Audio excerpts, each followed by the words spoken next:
this next one is talking about ranges of engagement, and what that means is like the distance of engagement. And to kind of summarize this, the who is this again? Grilled cheese mojito. Interesting. I don't know if I would try one of those, but I do love Sounds me a good delicious. mojito. Is talking about the frustration with the sieges, and how the fundamental issue with sieges is in the combat mechanics, kind of like the engagement ranges. They feel like they're too far. And they think that, without addressing that issue, the additions to the game, such as like PvE systems or environmental design, won't really improve the experience. But overall, what are your thoughts on that? Because I actually see a couple of people responding here about being a skill issue, or actually how compared to Alpha 1, the current range is kind of on the shorter side. But yeah, thoughts? Skill issue, number one comment when you've got nothing to say. That might be controversial.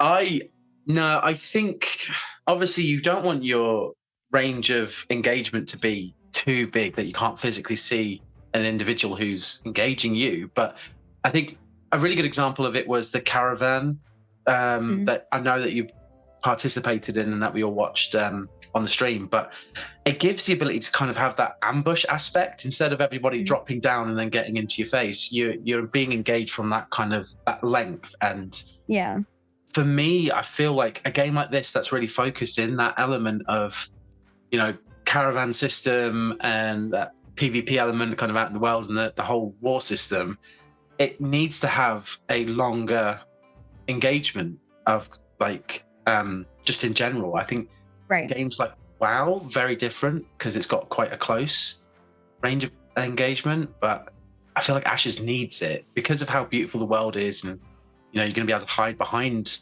things and just all ambushing. I just feel like it needs it personally. Yeah.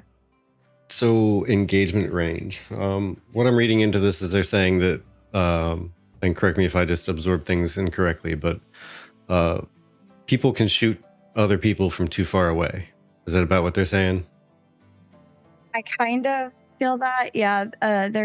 It kind of seemed like he was suggesting that a shorter engagement upper range was necessary. Okay. Just wanted to make sure I wasn't misreading this, because I read through it, but I think one thing to take and add into this is, and exactly like Silver was just saying there, the range of fighter dashes and stuff like that. The one thing that I didn't show off much you didn't see any in my gameplay, and probably any of the other tanks didn't take it as well, is there are some serious gap closers with a tank. Yeah. Let me let that absorb in. There's a serious gap closer ability for a tank. There is a dash that is crazy fast, like almost as fast as some of the mounts that you saw in the video. And it went on for like 10 to 12 seconds or something like that. It felt like it went forever. If a ranger decided to skedoodle away and use all their movement abilities, I could have been just at the edge of their reach and probably could catch up to them if I used that ability. And then also used, the shield bash, which is another quick like jump dash. It's pretty strong. And we saw, I didn't play the fighter, so I don't know what their options were, but we saw in the highlight video that they have a couple good gap closers, right? Some that even go vertically. As long as you apparently jumped in the air before you used it, it would launch you vertically. So there are some gap closers. The only problem is, do you want to make that a priority is the question. I did not. I just didn't, because I wanted to be able to protect people more than I wanted to chase someone else down. Yeah. That makes a lot of sense. I guess that's a really good question as well, is, what are you going to prioritize, that gap close or protecting and doing what a tank's supposed to do? I guess I never thought of it even from that point of view. But another question would be, should a ranger be able to engage another ranger? Is that the kind of like level of engagement range that's too far? I believe it would be, but Or am I just opening this up even further? No, I think, and see, I don't know any of the ranger options, like if you can spec into farther range or anything like that. And like Silver just Right. mentioned, so if big ranges are a problem, Intrepid adds a ton of gap closers, but then why make range a problem? Well, that's Yeah. where Yeah. the actual strategy comes in. If you're planning to go on a siege, or you're planning to go on a node war, you're planning to go into PvP, then at that point you need to be strategic about your skill choices. Hey, do any tanks here have dash equipped?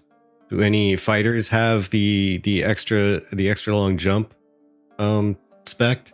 No? Okay, I'm gonna take it. I'll be a chaser, or I'll be a diver, or something like that. It'll add more strategy and more teamwork into it. That way they can make the choice to close that distance, or they can say, nah, it won't be an issue. We'll just have the other rangers and mages take care of rangers. It's fine. And they just move on. And that's their strategy. That's the approach they want to take. Like, who cares if they can shoot at me from like forever away, because I have skills that are going to keep me and everybody around me alive, so that every skill they shoot out is going to be basically useless. I'm going to keep protecting everybody, and the healer is going to have no problem taking care of my little bit of health that gets chunked while we march our entire mass of raid towards them and just eat them alive. Yeah. In my mind, anyway, that's how I see it being. It's more of a chess game. Yeah. It's the rock, paper, scissors approach that they Yeah. want to take. Mhm. Yeah, exactly. And I honestly, I think that there should be, like, as far as a ranger can shoot, a tank being able to close in that gap to allow the ranger to stay towards the back, kind of like how we see Keench during the stream, where he's up higher at a distance, and you kind of have to go at a weird angle to get him out, because he's at a weird angle to get people. And it's all about, like, coming down to how you play, and like those tactical angles and that tactical way of playing in a PvP fight, especially when you do stuff like node wars. Oracle wants to know, can you switch out skills during mid combat? I did not even try, so I don't know. Yeah, that so here's the thing with that, Oracle. The Node Wars testing was set up in many ways specifically for testing. And Steven said before, you should need to go back to town to be able to change your skills and such like that, or at least to change the secondary, and definitely no changing stuff in combat. I'm pretty sure that's been stated out. But we had free reign. We didn't even need to go anywhere to respec or nothing like that. But that's Yeah. mainly because we were supposed to be testing stuff. Yeah. Like, whatever we say, just because we say that we had our experience with this, does not mean that that's the way it's going to be in Alpha 2. I'm gonna put an additional preface on behalf of Yeah. Steven. Put an additional statement out there. Anything is subject to change, and who knows how much of this was actually just set up this way for testing. Yeah. I can see the complaint people have about teleport now. It puts a huge blob of distortion on the screen. Yeah, possibly. I didn't really notice it myself, but I don't know. But I mean, having a distortion kind of is also allowing me to keep track of where you're going. So